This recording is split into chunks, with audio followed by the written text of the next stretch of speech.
What is up, family? We have another Patreon request. We got J'irai rajeunir. Rajeunir chez vous, part 1. J'irai dormir chez vous.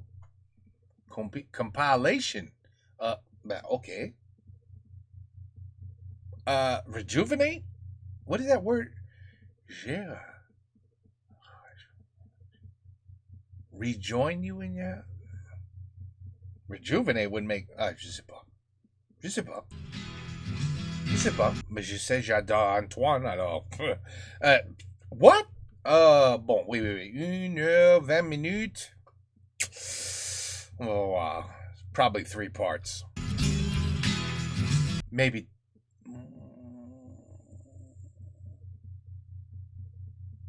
Oui, definitely 3 parts.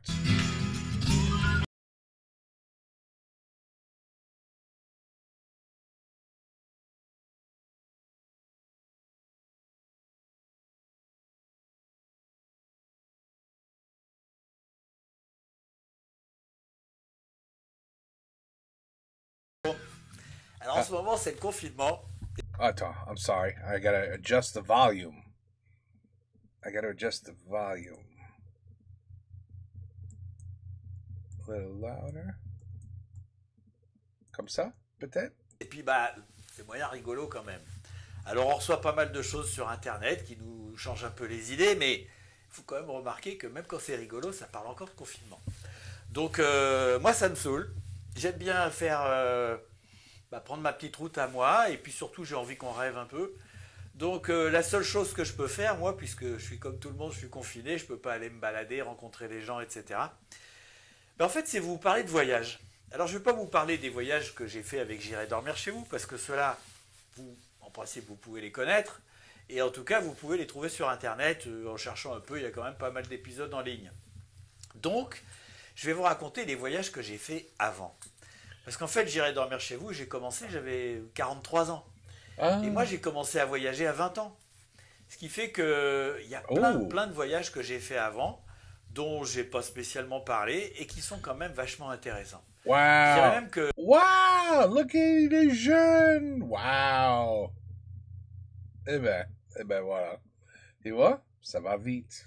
Les expéditions que j'ai faites avant de faire J'irai dormir chez vous, était plus exceptionnel que J'irai dormir chez vous. Parce que J'irai dormir chez vous, je suis très content de le faire, je rencontre des gens, mais à la limite, tout le monde peut le faire.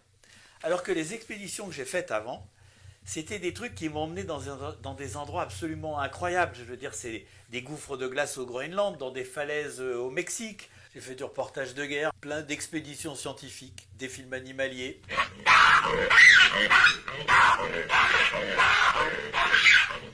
J'ai plongé à 5000 mètres, Ifremer, un petit sous-marin jaune, 8 heures de plongée. I'm glad you made it back. You heard about this shit, right? What happened recently over here? You couldn't pay me enough to get into that thing.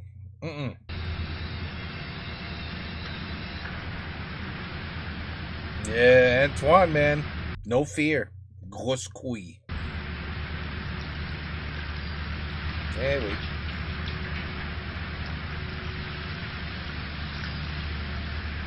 J'ai plongé en sous-marin nucléaire. Enfin, j'ai fait des tas de trucs complètement exceptionnels avant. Le radeau des cimes. Je vais vous en parler aussi, ça, du radeau des cimes. T'es accroché? Ça marche, c'est accroché. Putain, attention, regarde devant toi. C'est venu. Tenez-vous! C'est bon. Laurent de Dany, on vient de s'amarrer de façon très sportive. Et donc, ce que je vous propose, si vous avez envie de vous évader, c'est de me suivre pendant quelques jours, quelques semaines, je ne sais pas combien de temps ça va durer, puisque moi je ne prévois jamais rien, donc je ne peux pas plus prévoir ça que le reste. Je vais vous emmener dans ces voyages que j'ai faits. Et pour ça, je me suis fait un petit décor. Un petit décor qui est un petit peu exotique, qui est un peu plus gai, qui est dans des couleurs chaudes. Ça va bien avec la chemise d'ailleurs. Alors j'ai réussi à retrouver aussi quelques images qui permettront d'illustrer un petit peu ce que je vais vous raconter. Et vous allez voir que j'ai fait quand même des très beaux voyages, des voyages surprenants. Ok, je me mets large et il faut vraiment essayer de passer le plus près possible. Ah, c'est joli là, c'est joli. Allez, je tourne. Donc, on va commencer par le début. Pour moi, le début, bah, ça commence à l'armée. Le service militaire, normalement. Sauf que moi, il ne voulait pas de moi et que moi, je voulais aller... Enfin, si, il voulait bien de moi pour le service militaire, mais il ne voulait pas m'emmener, me prendre au service cinéma des armées, qui s'appelait l'établissement ciné photo des armées, le CPA. Gonna clear my throat. Much better. Parce que j'avais aucune expérience, Much que j'avais better. été viré du lycée à 17 ans et que bah, j'étais, on va dire, bon à rien. J'étais enthousiaste Bon à déjà, rien. mais bon à rien. Donc, il ne voulait pas de moi. Alors, la seule solution que j'ai trouvée, c'est de m'engager dans l'armée pendant 2 ans, de faire un service militaire qui était plus long. Et à ce moment-là, il me prenait au service cinéma des armées. On n'appelait pas comme ça, je sais, on se fait toujours reprendre quand on dit le service cinéma des armées, mais ça, c'est clair pour tout le monde. Voilà. Toujours est-il que quand je me suis engagé en 1979, ça fait plus de 40 ans, et pour faire des films. Alors, j'étais censé être ingénieur du son, parce que j'avais quand même quelques notions, parce que j'avais Look eu at des him. emplois de magnétophone, et en fait, j'avais le sens de la technique, ça, on ne peut pas me le retirer. Et du coup, je me retrouve après 2 mois de classe au Fort d'Ivry, où se trouve donc ce fameux établissement ciné-photo des armées. Et là, j'ai senti que j'avais choisi la bonne voie, déjà. Et alors, j'ai fait pendant 2 ans, un peu plus de 2 ans, parce qu'après, je suis resté encore un peu comme civil, des films pour l'armée. Et on a commencé par me vérifier un petit peu que j'étais capable de faire mon boulot. Donc, on m'a fait enregistrer un fusil mitrailleur dont ils avaient besoin, hein. Et moi, je suis allé avec mon magnétophone, mon micro, j'ai enregistré le truc, ça s'est bien passé, ils étaient contents. Et là, je ne plaisante pas, ils m'ont envoyé à Beyrouth. Ils m'ont envoyé au Liban, c'était la guerre du Liban. Et c'est comme ça que je suis devenu casque bleu. Pourquoi casque bleu? Parce que l'armée française ne pouvait pas envoyer des militaires qui n'étaient pas dans les casques bleus. Donc, on m'a mis un béret bleu clair, le pactage, le treillis, etc. Wow. Et je me suis retrouvé à Beyrouth pour faire un film sur les casques bleus. Alors ça a été un départ assez rapide et vraiment j'ai commencé à découvrir ce que c'était que l'aventure. Parce que c'était une période qui était relativement calme. He's had a great life. Mais il y avait... rien que d'arriver dans un pays en guerre, Beyrouth était quand même très très détruite. Il y avait par exemple des immeubles qui ressemblaient à du pain d'épices. Tellement il y avait eu d'impact de balles, on aurait dit du pain d'épices. Et j'ai passé 15 jours là-bas. Alors, ça s'est quand même très bien passé parce que c'était une période qui était relativement calme. Et ce qu'il faut savoir, et là je ne vais pas vous le raconter en détail, mais quelques années plus tard, j'ai travaillé pour la télévision américaine, pour la chaîne CBS News. Get out of here! L'actualité. Et ça a été CBS News. beaucoup plus chaud à cette période. Parce Wow. qu'on s'est fait bombarder régulièrement, on s'est fait tirer dessus, on est arrivé dans des endroits où il s'était passé des choses vraiment atroces. Et ça, je ne veux pas vous raconter parce que j'ai envie de vous faire rêver, de vous emmener dans des voyages. Donc, ça a été le début de ma carrière. Le reportage de guerre, les films avec l'armée, où j'ai fait des trucs quand même formidables avec l'armée. Par exemple, j'ai plongé en sous-marin dans le Tonnant, sous-marin nucléaire lanceur d'engins. On a plongé à 300 mètres. C'est des trucs que tu fais pas le reste de ta vie, quoi. Ouais. D'ailleurs, je vais vous dire un truc marrant, c'est que le sous-marin est tellement compressé par la pression que, par exemple, les portes des toilettes ferment plus. Il faut surtout pas être dedans parce que tu les ouvres plus non plus. On a fait aussi un truc qui était pas mal, c'est qu'on faisait beaucoup d'hélicoptères. Et moi, j'avais envie d'essayer, j'avais envie de tout essayer. Donc, je dis au pilote de l'hélico, des nombreuses fois où on faisait de l'hélicoptère, je lui dis, j'aimerais bien essayer de piloter un petit peu en l'air. J'ai déjà piloté un avion, ça c'était pas vrai. J'aimerais voir ce que ça donne. Wow. Le gars, au début, il me dit non, puis au bout d'un moment, il me dit oui. Je sais pas pourquoi.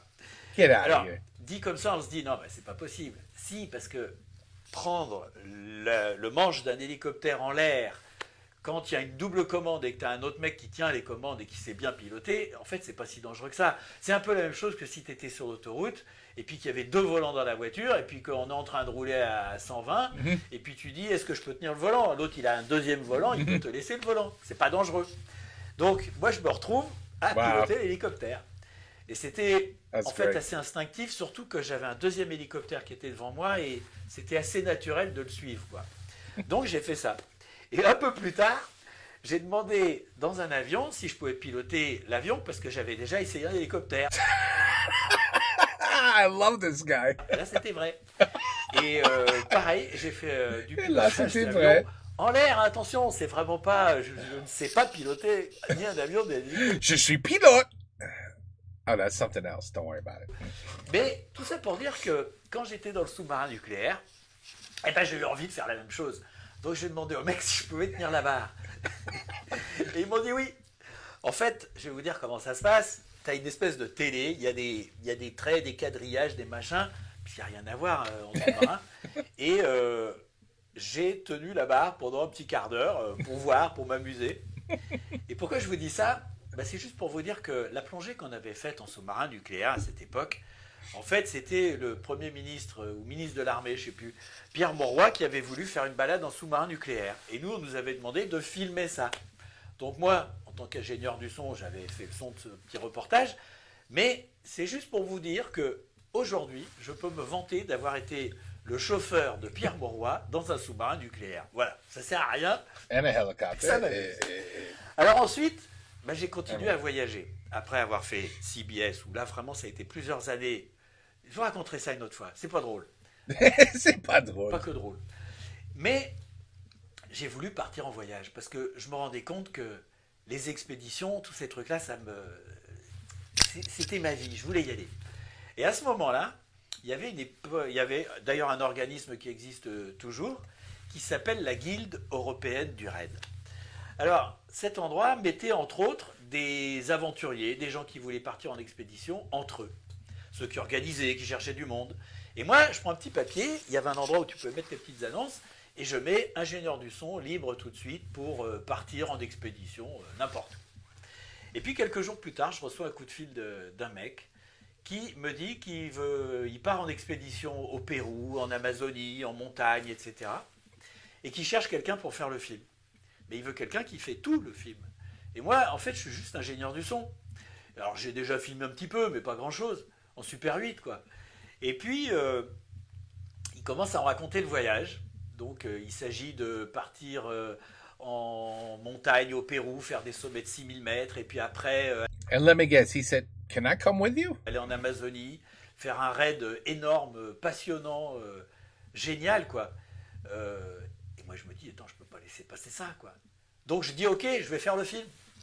Oh, they asked him to do the film. Okay, I got you. Donc, j'avais jamais réalisé, j'avais jamais filmé Trust me, he would have asked. If they didn't ask him, he would have asked. avec une caméra professionnelle, semi-professionnelle en plus, en film. En film, ça veut dire que quand tu as filmé, tu vois pas tes images.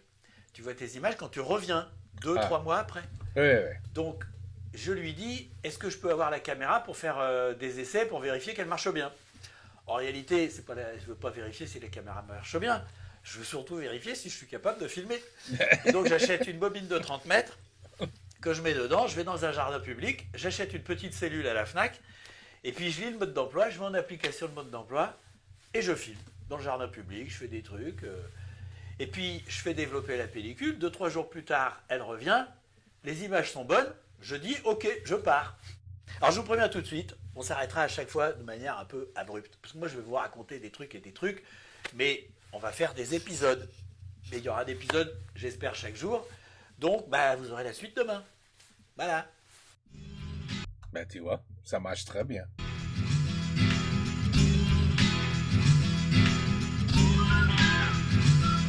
And here's the second one. I love this because I'm really learning about him now. About him. Not cultures, not the people he meets. I am learning about him, and I'm learning a ton of things so far.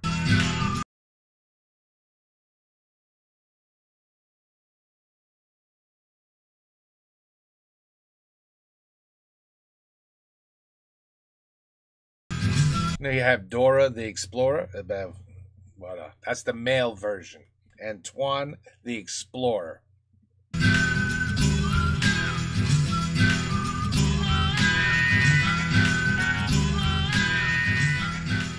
Je dis, ok, je pars. C'était quand même pour partir 4 mois. Et puis, il fallait financer ce film. Et à l'époque, sur Antenne 2, il y avait une émission géniale qui s'appelait Les Carnets de l'aventure.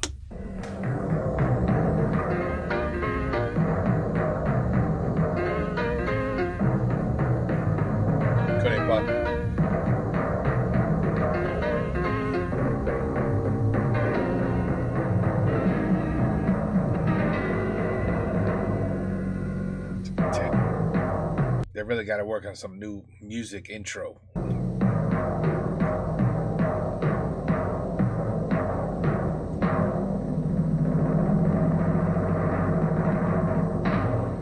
Donc, on prend rendez-vous et on va expliquer l'expédition qu'on veut faire, etc. Et puis, il me dit ce qu'il va faire le film. Je dis, bah, c'est moi et tout. Alors, je sors mon CV d'ingénieur du son, qui montre clairement que j'ai jamais rien fait d'autre que des prises de son. Et puis, bah, en fait, ça les arrête pas. Ils nous disent OK. Et c'est comme ça que je me retrouve quelques jours plus tard, 15 jours plus tard, dans un avion pour le Pérou, avec plein de petites bobines de 30 mètres grandes comme ça pour la caméra que j'avais, qui était une caméra à ressort. Il y avait une manivelle, tu remontais le ressort, tu pouvais faire des plans de 30 secondes. Et puis un petit magnétophone pour faire du son. Et il fallait faire les 2 films. Et j'étais quand même un petit peu tendu dans l'avion en me disant, j'ai quand même pris un risque. Parce que ça voulait dire que pendant 4 mois, j'allais pas voir une seule image de ce que j'allais faire. Ça veut dire peut-être que quand j'allais revenir, après 4 mois, tout était pourri, j'avais merdé un truc que je ne savais pas. Et puis, tout le monde aurait été quand même assez déçu, et moi le premier. Ouais. Et puis, bon, je vous dis tout de suite, ça s'est très bien passé, j'ai ramené les 2 films. Mais j'ai découvert aussi l'étranger, les autres pays. Parce que moi, j'avais jamais voyagé, à part ce petit truc à Beyrouth. Et il faut bien voir un truc, c'est que en 1983, la Terre n'était pas du tout mondialisée. C'est-à-dire que quand tu allais dans un autre pays à l'autre bout de la Terre, c'était très très différent. Et nous, on est monté sur les hauts plateaux péruviens, dans les Andes. Et c'est là que je me suis aperçu à quel point c'était différent de chez nous. Parce qu'il y avait par exemple, on a dû acheter des petits réchauds pour faire la cuisine. Et c'était des réchauds qui marchaient avec du pétrole ou de l'essence. Et des trucs qu'on n'avait absolument pas chez nous depuis des décennies. Hein. Et ce qui m'a le plus étonné, c'est que tu pouvais acheter n'importe quelle pièce du réchaud. Le boulon, la rondelle, tout était vendu au détail. Le petit joint, toutes ces conneries-là. Et alors que nous, déjà, en France, on était franchement dans la société de consommation. Je veux dire, tu avais un appareil qui tombait en panne, tu le changeais. Pourquoi tu le changeais? Parce que la pièce détachée, tu ne pouvais pas la trouver. Quand tu arrivais à la trouver, elle coûtait la moitié du prix du neuf. Après, il fallait trouver un mec qui était capable de te la mettre, si tu n'étais pas capable de le faire. Enfin bref, pratiquement tout le monde remplaçait les appareils. Alors que là, au Pérou, tu étais dans une espèce d'économie maximum déjà, et d'exploiter, de réutiliser. Je veux dire, on ne gaspillait pas du tout. Et ça a été une vraie découverte pour moi, en 1983. Et donc, on est parti pour la première expédition. Sur les hauts plateaux, c'était une expédition de montagne. C'était le club alpin français de Megève qui organisait d'ailleurs. On se retrouve donc dans cette expédition. Alors, pour aller au camp de base... How many of you would have drank water like that? And how many of you would have went like that? I'm just wondering. Comme ça a perdu sur les hauts plateaux, il a fallu louer des camionnettes. Et là, c'est aussi comme ça que tu découvres que les références que toi, en France, sur la sécurité, ce que tu peux mettre dans une voiture, dans une petite camionnette, combien de personnes tu peux mettre, eh ben, c'était pas les mêmes notions là-bas au Pérou. Parce que dans un petit truc où en France on aurait mis 9 personnes, nous on était 15. Et puis on avait une pyramide de sacs à dos et de matériel sur la galerie qui était sur le toit. Donc quand on est monté dans le machin, il traînait par terre. Les suspensions étaient complètement tassées. Oh my God. Donc moi je me dis on va jamais y arriver quoi.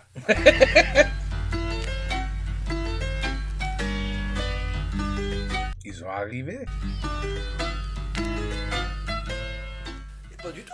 Ils savent très bien les limites de leurs engins. On est arrivé, on a roulé toute la journée, on est arrivé au fin fond des hauts plateaux, c'était de la piste, hein. Et même par endroits, on était dans l'herbe, il n'y avait même plus de piste. Et bien si, on y est arrivé. Et là, j'ai commencé à m'apercevoir que en France, on a des normes de sécurité, qui étaient d'ailleurs bien moins draconiennes il y a une petite quarantaine d'années, mais on peut aller beaucoup plus loin. Alors oui, on prend un peu de risque parfois, mais c'est comme ça qu'on s'est retrouvé sur un camp de base dans un endroit absolument féerique, avec des petites bêtes qui couraient partout, des chinchillas, des petites espèces de petits... Un peu comme des lapins avec une grande queue, quoi. Ouais. J'ai jamais vraiment vu de près parce qu'ils avaient un peu la trouille. Mais ça a été le début. Et puis ensuite, on a commencé à faire les sommets. Et ce qui était vraiment génial, c'est que moi, je faisais pas de sport, moi, j'allais pas à la gym, tout ça, ça m'intéressait pas spécialement. Moi, ce qui m'intéresse, c'est de faire des choses, oui, physiques, actifs, mais faire du sport pour le sport, ça m'était jamais vraiment arrivé. Donc, je connaissais rien à la technique de la montagne, rien à rien. Voilà, on va dire, je partais vierge de tout, mais très content d'y aller. Et donc, on a commencé à faire des sommets. Et c'est là que je me suis aperçu qu'en fait, ce qui était important pour moi, c'était la motivation. C'est à partir de ça que j'avais la bonne énergie. Parce qu'on a fait pas mal de sommets, on en a dû en faire 7 ou 8, le plus haut c'était à 6000 mètres, et je me suis aperçu que quand j'avais ma caméra, j'avais l'énergie. C'est-à-dire que ces mecs qui étaient quand même plutôt des bons sportifs, je les suivais déjà, pour commencer, et surtout, j'arrivais à les filmer, c'est-à-dire je les laissais passer devant moi, la cordée, et puis après, une fois que j'avais fait le plan, je remontais, je les doublais, je me remettais devant et je les refilmais. Alors je faisais ça une ou deux fois, tu vois, parce qu'après j'étais quand même fatigué, mais j'avais la niaque. Alors que quand je partais avec eux pour faire un sommet, genre je prenais pas la caméra, parce que c'est lourd à porter en plus, je me disais, bon j'y vais comme ça, juste pour m'entraîner, m'acclimater à l'altitude, avoir la santé, etc. Ben, en fait, on était arrivé... allez, on était presque au sommet, mais pas encore en haut. Donc j'aurais pu dire, celui-là, je l'ai fait aussi. Non, ça m'embêtait. J'ai laissé partir. Je disais, non, mais ça va, là, j'ai mon compte, je m'arrête. Vous me prenez au retour et je redescendrai.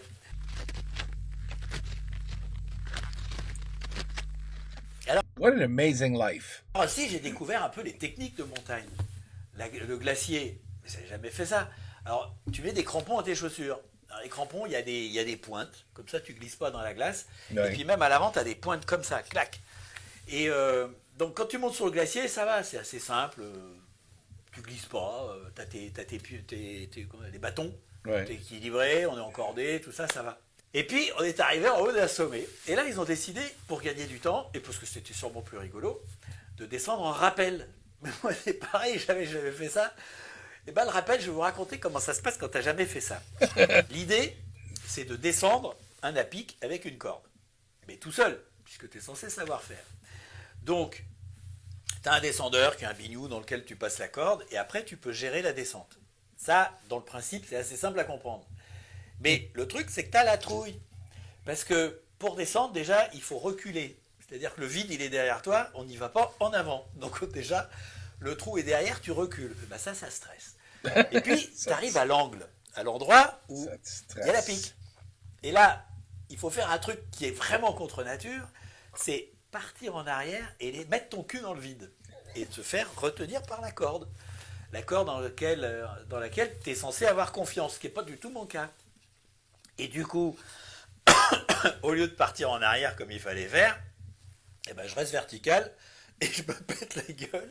Je me retrouve vertical le long de la paroi, collé comme un j'en sais rien, un légume. Et puis, ben, alors des mecs qui se foutent de ma gueule, ils m'engueulent et tout. Donc j'ai fini par arriver à repousser la paroi avec les mains, comme ça, à mettre mon cul en arrière et avoir les jambes tendues contre la paroi. Et là, effectivement, c'est très facile de marcher en arrière en descendant la paroi et en faisant glisser la corde. Voilà, ben c'est comme ça s'appelle la formation sur le tas. Et c'est comme ça que j'ai appris à faire du rappel. Ben voilà. C'était vraiment c'était le début de cette vie d'aventure que Good memories. j'ai eu la chance de mener depuis 40 ans quand même.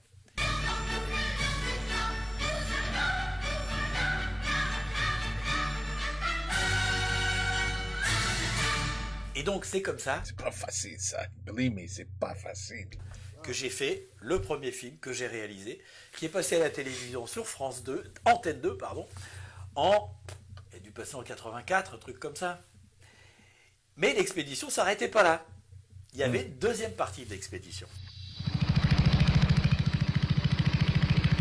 He has been everywhere. Regarde ça. Where could he be?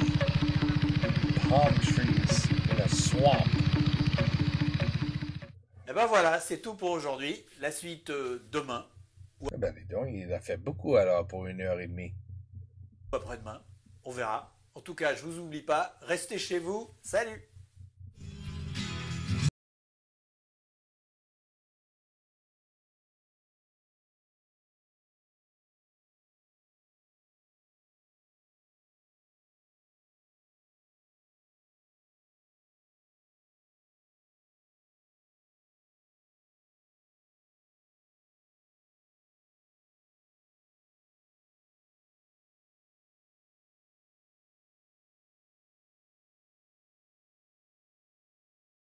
Alors, ce voyage au Pérou, ça s'est pas terminé avec cette première expédition, il y en avait une deuxième qui était beaucoup plus aventureuse, beaucoup plus extraordinaire, parce que c'était en Amazonie. Je vais vous raconter l'idée, et c'est pour vous dire que quand on est jeune, on n'a pas vraiment le sens des valeurs.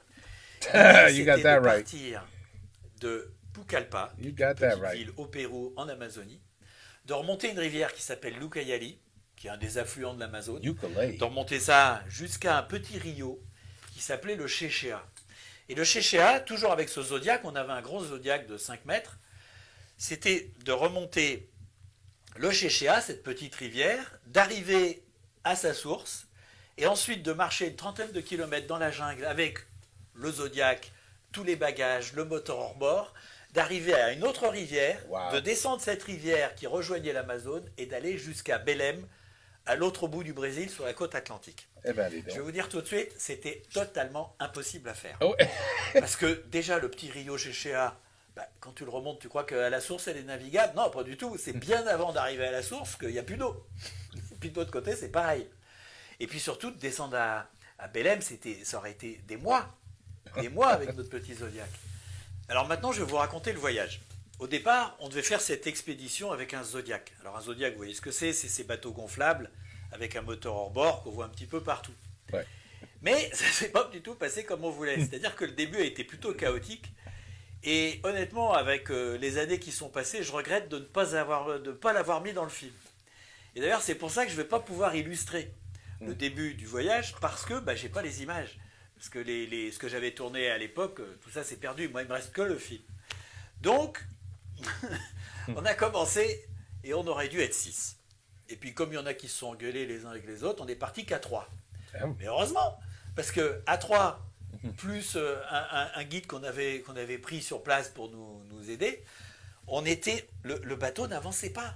C'est-à-dire qu'on a chargé tous nos bagages sur le Zodiac et on met le moteur à fond, on s'éloigne du bord et on n'avance pas du tout. C'est-à-dire qu'on voit le courant qui passe, et donc évidemment on a le moteur, mais la berge elle ne bouge pas parce que Zodiac contre courant ça fait à peu près 0.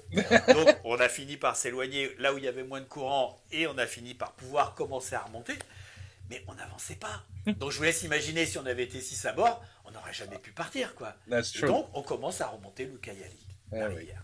Et on a remonté pendant une semaine avant d'arriver à l'embranchement du Chéchéa. Une semaine. Alors là, il a fallu changer de solution, de technique, parce que on savait bien qu'on n'allait pas pour remonter le Rio, il n'y avait pas assez d'eau, etc.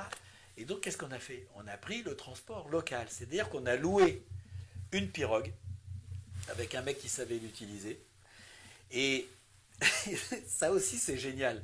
C'est que tu es dans un tout petit village, un hameau. Tu es avec ton Zodiac et tu loues une pirogue en bois. Et pourquoi une pirogue en bois? Parce que là où tu vas devoir passer sur des troncs d'arbres en travers de la rivière qui sont à moitié immergés, avec une pirogue en bois, tu prends de l'élan et paf, tu tapes dessus, tu passes.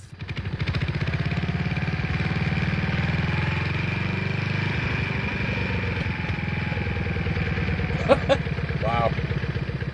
Tu fais ça avec un Zodiac et un moteur hors bord. Good luck. Tu déchires ton Zodiac et Ouais. l'expédition elle est terminée. Parce que c'est pas fait pour ça. Ouais, ouais. Et il y a un deuxième truc, c'est qu'il y avait un moteur sur cette pirogue que j'avais jamais vu. C'est-à-dire un énorme moteur complètement hors de l'eau et avec un long arbre. Et au bout de l'arbre, il y avait l'hélice.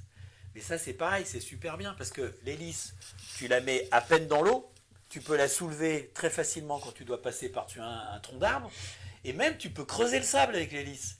Si jamais il y a un endroit où il n'y a pas assez d'eau, eh ben, tu creuses le sable avec l'hélice. C'était des techniques qu'il faut toujours employer, des techniques locales parce qu'elles sont adaptées au pays. Ils sont pas cons. That's what he's trying to say. Ils sont pas cons. La pénétration par voie fluviale est la seule possible dans cette partie de la planète il n'existe pratiquement aucune piste. Et ben tu vois, savoir. Par endroits, le passage se fait plus délicat, ce qui ne réjouit guère Sylvain et Marie-Claude, qui ne savent pas nager.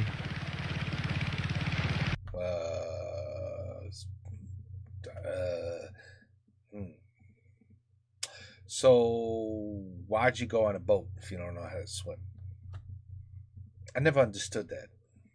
Like, yeah, let's go on a little boat down a river somewhere in the Congo, somewhere in the Amazon jungle, and listen, just make sure the boat, doesn't go down because we can't swim. What? Are you crazy? I'd be like, no, I can't swim. I'm not getting in that. I'll go on a cruise, but I'm not going on that. I can't swim. I don't know. That's crazy. Donc, on remontait l'Ucayali, ça prenait du temps, on n'avançait pas. Crazy. Et puis, en fait, le soir, on avait peur de se faire voler le Zodiac. Oh. Donc, j'ai décidé de dormir dedans. La première nuit, puisque j'étais pas très malin encore, j'ai dormi sans moustiquaire. Et je peux vous dire Oh my God, you don't even have to tell me. qu'en Amazonie, dormir sans moustiquaire, c'est pas très raisonnable. Parce qu'évidemment, il y a beaucoup de moustiques. Alors, ce que j'ai fait, j'avais une sorte de drap. Je me suis couché sur le dos dans le Zodiac. Et puis, j'avais coincé le drap sous mes pieds et sous ma tête. Et puis, j'avais le doigt perpendiculaire pour faire un peu comme le piquet d'une tente, quoi. Et ben, les moustiques, ils me piquaient le doigt.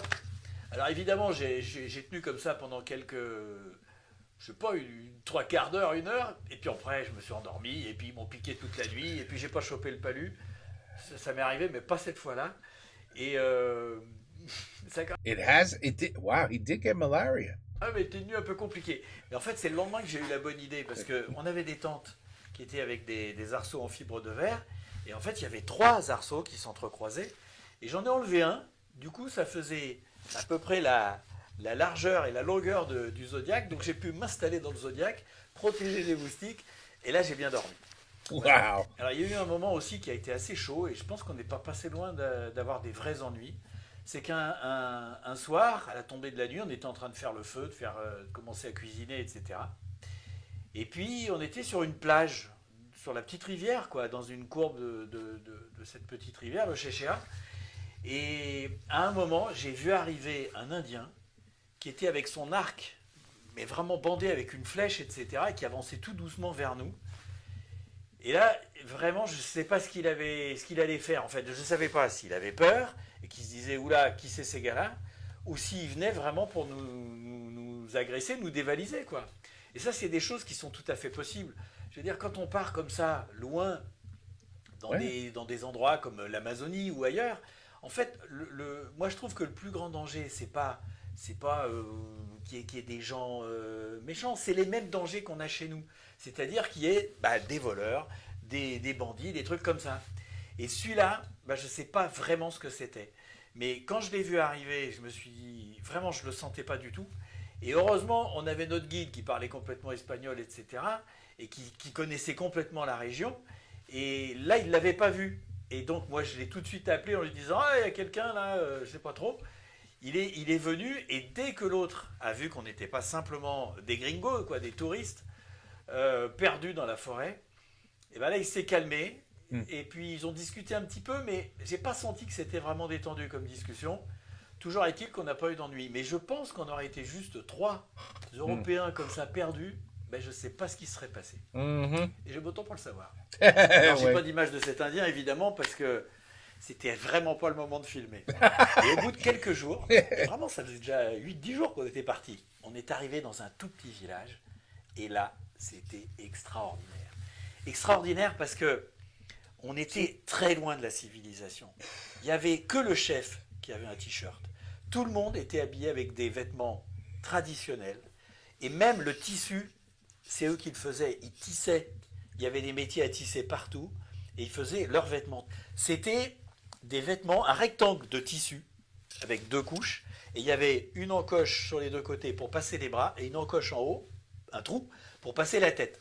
Et tout le monde était habillé avec cette espèce de sac à patates. Et c'était génial parce que les gens, d'abord, ils n'avaient jamais de visite. Donc on a été super bien accueillis, ça a été formidable. Et puis c'est là qu'on a décidé de faire une sorte de raid pour faire quand même une expédition. On avait un film à faire, nous, en pleine forêt amazonienne. ¿Cómo es la selva? La selva, no hay camino. Pas de chemin. Et qu'est-ce qu'il faut emmener? Lo mínimo 15 kilos. Pas plus de 15 kilos pour pouvoir marcher. Et c'est très fatigant de marcher dans la selva. Sí, tiene que fatigar bastante, fatiga la caminata. Et ce qui était drôle, c'est que nous, on avait nos sacs à dos, on avait un peu de bouffe lyophilisée, du riz, enfin bref, on avait un peu ce qu'il fallait. Et puis, on a pris un guide. Et le guide, il s'est fabriqué son sac, il l'a tressé avec des végétaux, et son truc, il était super bien fait, aussi bien que nos sacs à nous. Donc, encore une fois, je découvrais que on avait du matériel. Look at that backpack. It's made out of like banana leaves or some shit, some plant. It's a backpack made out of leaves. That is unbelievable. On savait pas tout, et loin de là. Look at Et that. on est parti à travers la jungle pour 3-4 jours de raid comme ça. Et ce qui était drôle, c'est que lui, le guide, il se dirigeait avec le soleil. Parce qu'il n'y avait pas de sentier, il n'y avait rien. Hein. On passait à travers la jungle. Et ce qui était drôle, c'est quand il n'y avait pas de soleil. Parce qu'il me demandait où était le soleil. Parce que moi, j'avais une boussole. Donc, en fonction de l'heure et du nord, je lui disais, le soleil, il est à peu près par là. Et lui, il continuait. Alors que sinon, il utilisait le soleil, c'était drôle, il regardait même pas le soleil, il regardait sa machette. Il regardait où était l'ombre de sa machette. Et avec ça, en fonction de l'heure, il savait dans quelle direction on devait aller. On s'arrête en milieu d'après-midi, car la lumière diminue très tôt dans la forêt. On marche en moyenne 6 à 7 heures par jour, et le soir, quand on pose son sac, c'est vraiment un moment privilégié. Man, that's crazy. That's crazy. Et tu crois il n'a pas des moustiques dans la journée aussi? Oh, they're getting eaten alive right now. On change de rythme. Il faut bien sûr dégager un endroit pour monter le camp et préparer l'eau pour le lendemain, mais comparé au reste de la journée, ce sont des travaux reposants.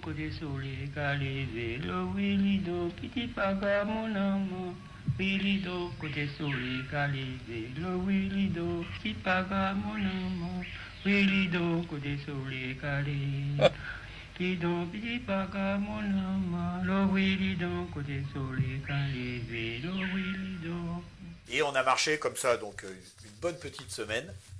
Et on est enfin arrivé à un endroit où on a récupéré notre pirogue pour redescendre. Quand on est arrivé à la ferme d'Hermann, on était bien content d'arriver. Mais quand on pensait qu'en 7 jours, on avait fait moins de 25 km dans une forêt grande comme plus de 10 fois la France, on était bien obligé de se rendre compte qu'on n'avait pu se faire qu'une toute petite idée de la forêt amazonienne. Ça a donné ce deuxième film que j'ai réalisé, qui passait aussi sur Antenne 2. Et ce que j'ai découvert quand on est redescendu à Pucallpa avec notre petit Zodiac, qu'on n'était plus que 3 dessus et qu'on avait beaucoup moins de matériel, mais c'est qu'un Zodiac, ça déjauge. Qu'est-ce que ça veut dire, ça déjauge? Nous, on avait notre petit Zodiac pour monter, on a avancé, puis on avait un gros bourrelet de flotte, et on avançait à, allez, on va parler au kilomètre-heure, à 5, 10 km/h. Et puis là, comme on était beaucoup moins chargé, le Zodiac, il a fait un truc qu'on voit partout à la télé. Mais moi, je ne savais pas que c'était ça. J'avais jamais fait attention, simplement.